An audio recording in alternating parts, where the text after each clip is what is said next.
Hi guys, so this is our guest for the day, and we'll let her introduce herself before we head on to her podcast. My name is Penina Kamau. Kamau is my husband. I was born in Nyeri some years back. I'm a married woman and the mother of 2 kids, a son and a daughter, and also a grandma to a girl known by the name Timona, and a son, a boy by the name Terrell.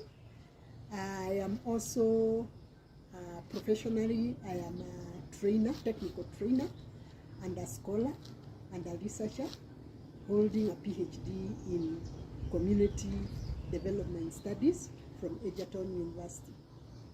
And also, the guy behind the camera, that's her son.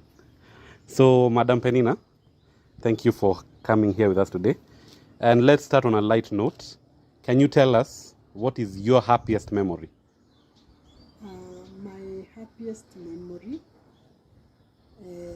was in 1993. I had always desired to pursue further education. That time I was working in Kenyatta University in the Department of Home Economics, and I only had a certificate in clothing and textiles, and I really wanted to pursue a diploma, a degree, and even a PhD, which I have today. And I had tried to look for opportunity because that time the system in Kenya, education system in Kenya was very rigid. It was very difficult to progress from one certificate to the other, especially if you were in the technical field. And so I was looking for ways of advancing from a degree, from a certificate to a dip and further. Yeah. And this time, there was a scholarship that was floated in KU by the World Bank, and I applied for it. Unfortunately, I was not shortlisted by the department, but along the line, the person who was shortlisted, I don't know what happened, was sacked, and so I was called by the head of department to take the opportunity, and I jumped inside and looked for a college. That time I looked for a college in UK, and I was admitted to Manchester Metropolitan University in England. And the happiest moment was when I was leaving Jomo Kenyatta International Airport to go for further study. Yeah. I had not imagined, I had never even thought I would leave, because that time we were living in Githurai. I had never thought even that such a dream would come true. But God made it possible, and there I was. But the unfortunate bit, I had a kid, that my first born daughter, who was only 1.5 years. And imagine I was leaving her behind. So as much as I was happy I was leaving, I was also very sad. And it was not easy to let go of my daughter's hand and get into the plane. But there I was going to meet my dream, to meet my dream. To pursue your dream. Yeah, to pursue my dream. You've mentioned that similarly, when you were living your happiest moment, you had a child. So, how was your first year of motherhood? My first year of motherhood. And or how was the formative stages of motherhood? How did you pull that through simultaneously trying to push this dream you had going on? What was going on? The first few years of motherhood, either abroad or here. Both. The first few years of motherhood for me were not very, very challenging, because I was brought up as I'm the last born of my mother, but I was raised by my elder sister, who took me as her firstborn. So I had other siblings, and being the eldest among her children, I was playing the mother role, and the big sister role. So I had known how to change diapers, to change nappies. That time there were no diapers. I had known how to bathe children. I had known so much from my sister. So my first years of marriage were not, and especially bringing up a kid was not an issue. And I had I was quite responsible because I was brought up in an environment of responsibility and accountability. And But when I went to England, this child crying every time as I left class and I went to sleep, although I had a lot of problems when the first 3 months of my scholarship, I had a lot of problems, financial issues, because the scholarship had not come through, and I also the environment and the change of culture, and also the change of social life. So trying to jungle, and then the kid had left, the husband had left, all these things were now haunting me at the same time. But I can say that I was able to pull through, and each day, sometimes I would remember my kid and start running, as if I'm running home, only to realize that I'm not running home. I'm just running to school or running to the house, and I'll not find my kid there. So it was not very, very easy, because I had a lot of attachment with my girl, and anytime I remembered her, I would run, as if running would help me finish my program faster and then come back home. So I can't say it was a good experience. okay, and your case is what a lot of, I'd say, mothers in this generation have to go through. So what would you like? What would be your advice to them? Okay, let me talk from my own perspective. I've been in school, and I've been a student and a mother all through at the same time. And motherhood is a major role, and also education and pursuing dreams is also a major role.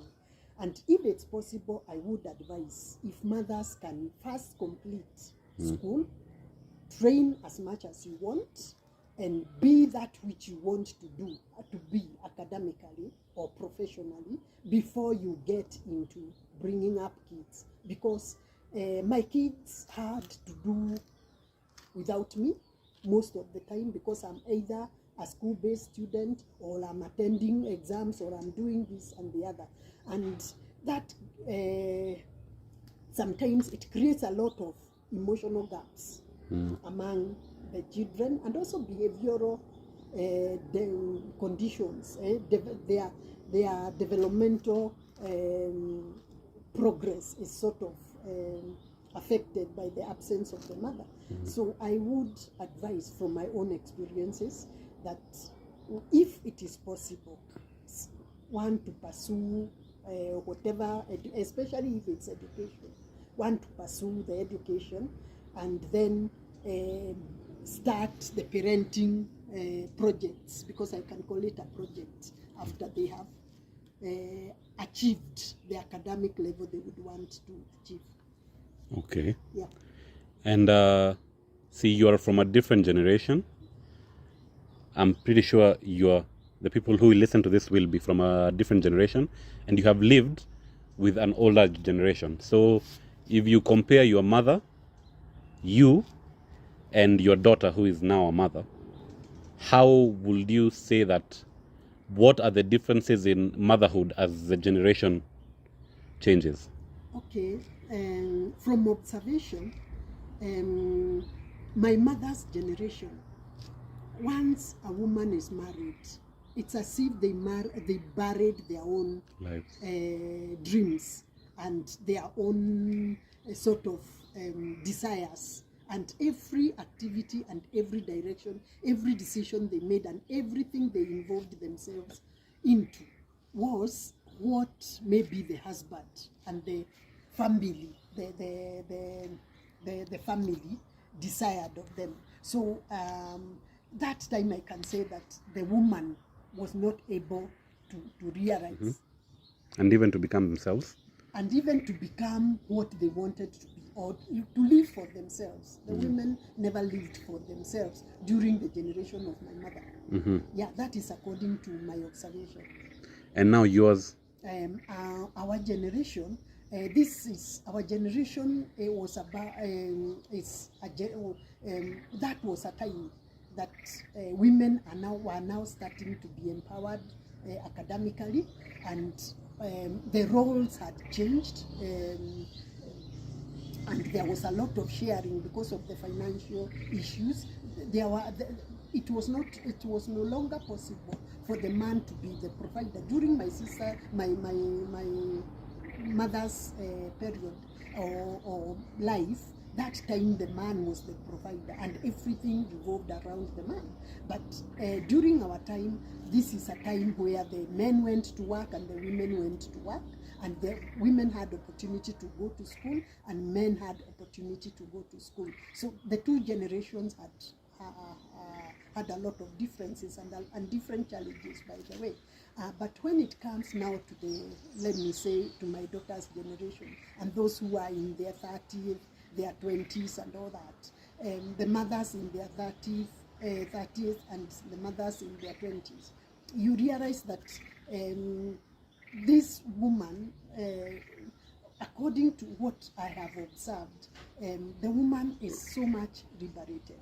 And sometimes with the freedom, they are forgetting the role of the responsibility that they have as mothers, especially when it comes to the emotional impartation to their children. And you find that they are pursuing a lot of wealth, fame and all that, and it becomes juggling along the roles. I think sometimes it's also becoming a challenge, not only to the woman, to the millennial woman, but also to the children themselves. The children are lost in between there because most of the time the children are not with the parents. The woman has gone to class in the evening after work, and maybe the mother left, this woman who is now a mother left home very early in the morning because of the jam and all that.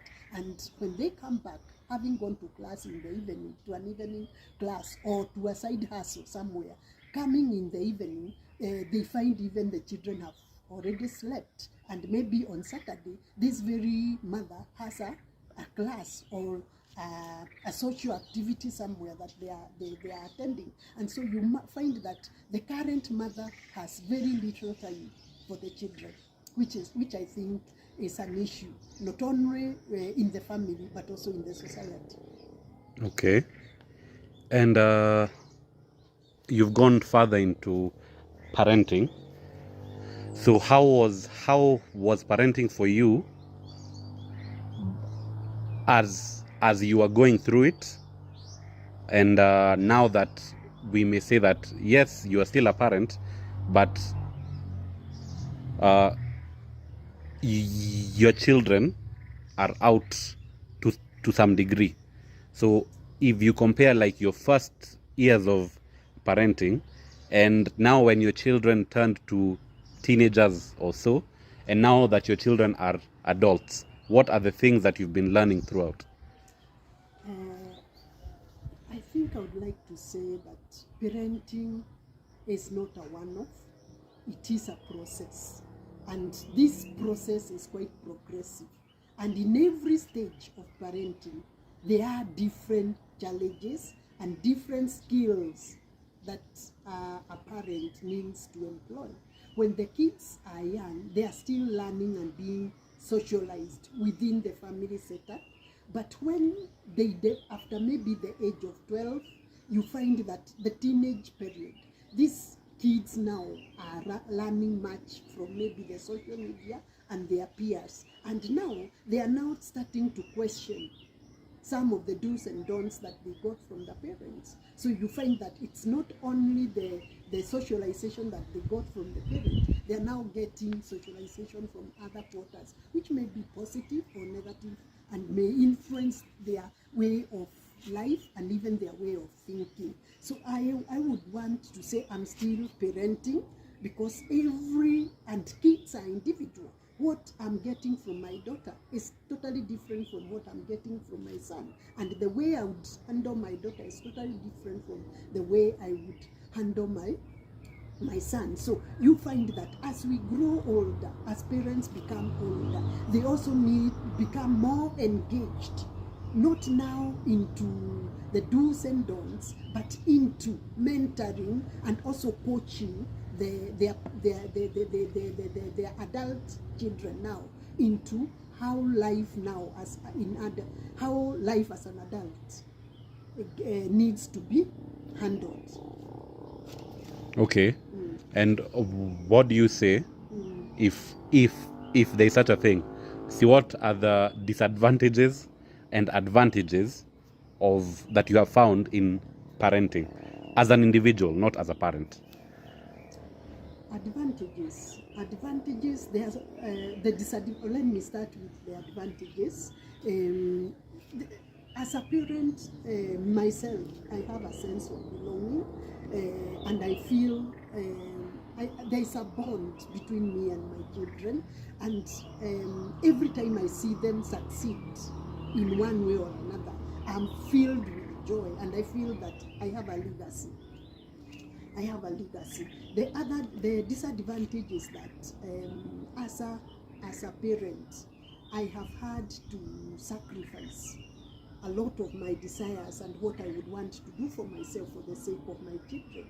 I found that maybe I would like to do this and I am capable of doing this and the other.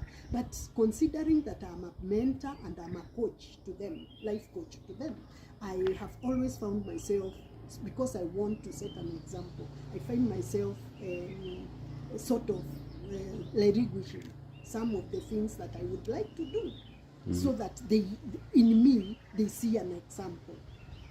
Or even financially, I would like to spend and do the other. But I have found myself sacrificing some of my financial desires just to make sure that I am there for my children. Okay. Yeah. And so now life has passed. You've gone into different stages of life. What are the benefits that, sorry to say so, but what are the benefits of growing old? Like, now that you have reached a new stage in your life, professionally and also in terms of parenting, and also individually, I'm sure every life has stages. So at this stage in your life, what do you appreciate about now?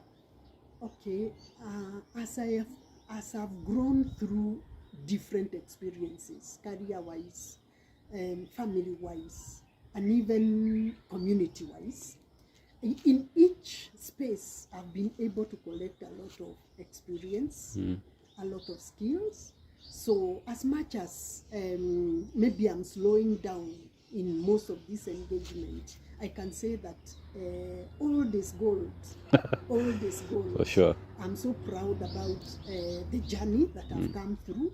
And even as I walk around, around with a lot of confidence that I am equipped community-wise. I can be able to handle challenges and solve problems within the community, within my family, and even in the academics.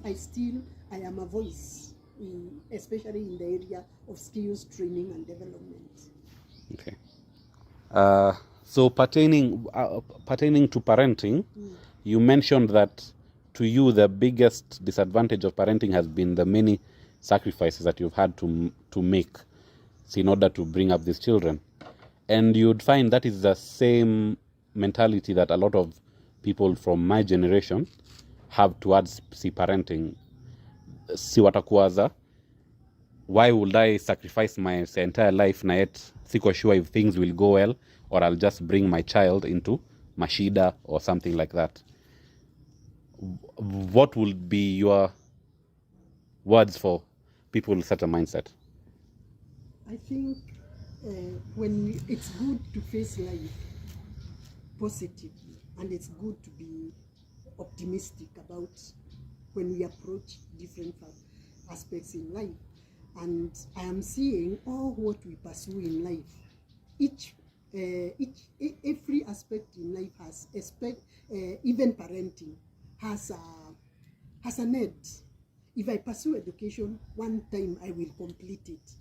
If I pursue maybe a project, I'm doing a business, one time it will come to an end or reach to the optimal position. That means I've reached the apex of my business. I've reached the apex of my education. So every aspect or everything that we pursue in life, at one point it will come to a completion. And that is the time. And you see, parenting has let me call it life shelf. There are times when you can, even if you want, you cannot get a child, especially for women.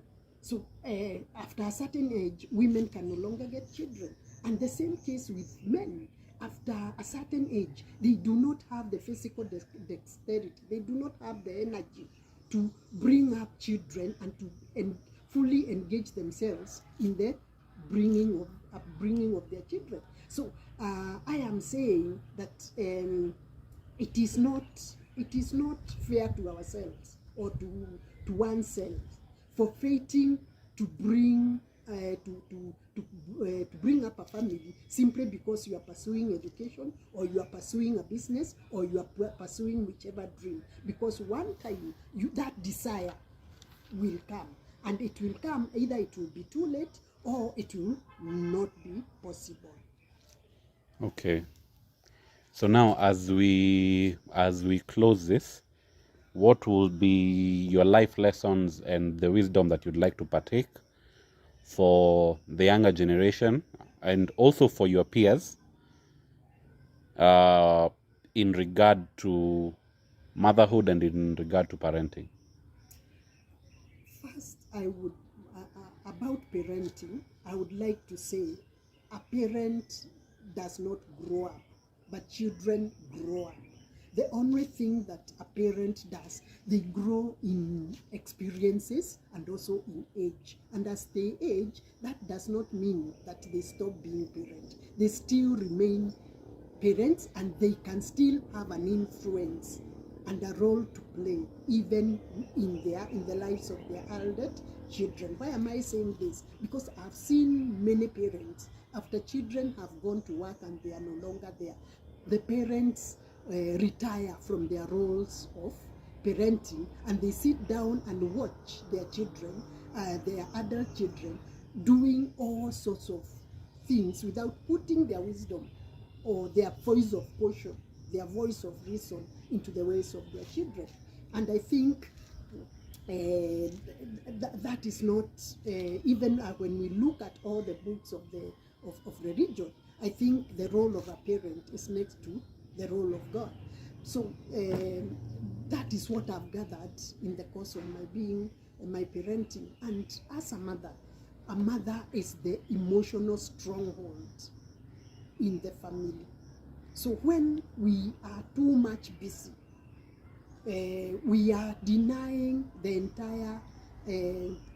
entire family, and especially the children, the emotional balance that they ought to have in life, because a mother is more emotional than the father, and the characteristics of a mother are built in a way that the mother imparts a lot, especially when the children are young, and especially on the affective part of life. Go. This has been Dr. Penina Kamau. Penina Kamau is a person with many hats. I am a professional technical trainer. I am also community developer and skills, especially in skills, hands-on skills. I'm also a trained counselor. I'm also an assessor and an assessment program developer for CBC trained. And so there is a lot, and I'm also a youth coach and a mentor for many. and I think there is a lot that we can share. Thank you. Okay, so I guess with that we'll call this off. Thank you so much, Dr. Penina and Mom, for doing this. And any parting shot? Yeah, I would like to thank you for the good interview, and I would also like to thank the audience. I know you are there for us, and there's a lot that we can discuss, because as I said, that I am one person who has experienced quite a lot in terms of career, in terms of family. I think there is a lot that we can share, and watch this space. The next time we will be talking about career progression, and also the alternative path for career, because I believe each person deserves a career, and a career is not only for those who are in school, but even those who are not in school need to have a vocation that they can identify with. Bye till then.